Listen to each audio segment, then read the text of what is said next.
West-Zeeuws-Vlaanderen zie je dan eigenlijk, als je naar oude kaarten gaat kijken, dat het één groot gebied en een aaneenschakeling van eilandjes en kreken is.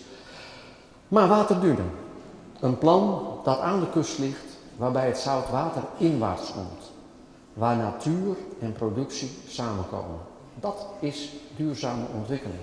De landbouw is een ontdekking van de mensheid van 10.000 jaar geleden. De huidige landbouw, daar kunnen we kritiek op hebben, maar de voedselzekerheid wereldwijd is nog nooit zo hoog geweest als dat die nu is. En toch hebben we een probleem. Want over 40 jaar is die voedselzekerheid er niet meer. En een van de redenen is dat we veel te veel grondstoffen voor die landbouw gebruiken. 2 keer te veel. En dat met alle ontwikkelingen die er over 40 jaar zijn, inclusief de toename van de wereldbevolking, wij eigenlijk 2 keer zoveel moeten gaan produceren over 40 jaar dan we nu doen. Maar voor de helft van het grondstoffengebruik zoals dat nu is.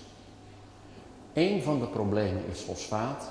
Eén van de problemen is water in de landbouw. Het is de grootste waterslurper van heel de wereld. En er is dus eigenlijk ook maar één hele goede reden om de landbouw letterlijk naar zee te brengen. Dan gebruiken we geen zoetwater meer en moeten we gebruik maken van de organismes die in en rond de zee leven. En daar ga ik het vandaag verder met u over hebben. Zout, zilt, zoet. Zout betekent vis en schelpdieren. Nou, u heeft al het een en ander gezien.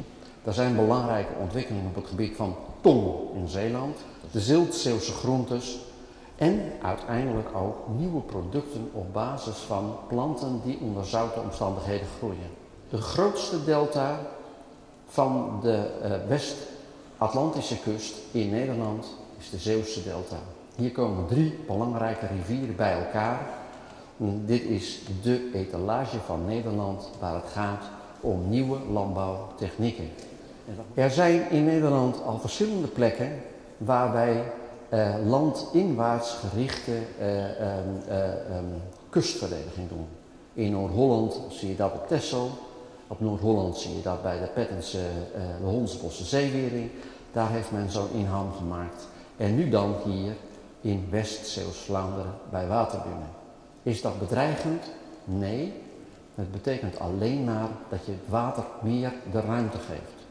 Ziet u het maar als ruimte voor de rivier, waar ook zoveel over te doen is als het gaat over de Rijn, de Waal, etc.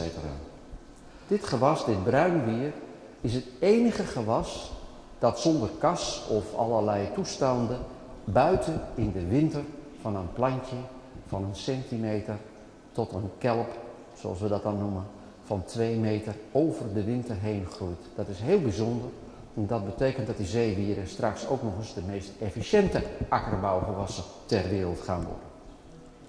Wij kunnen straks meer dan 30 ton droge stof per hectare per jaar onder Nederlandse omstandigheden telen. Dat is op het land ondenkbaar met alle moderne middelen van dien. En dat nog duurzaam ook door alleen die nutriënten te gebruiken in de zee die daardoor toedoen van menselijk handelen in terechtgekomen zijn. Dus we maken de zee schoon, natuurlijker en tegelijkertijd produceren.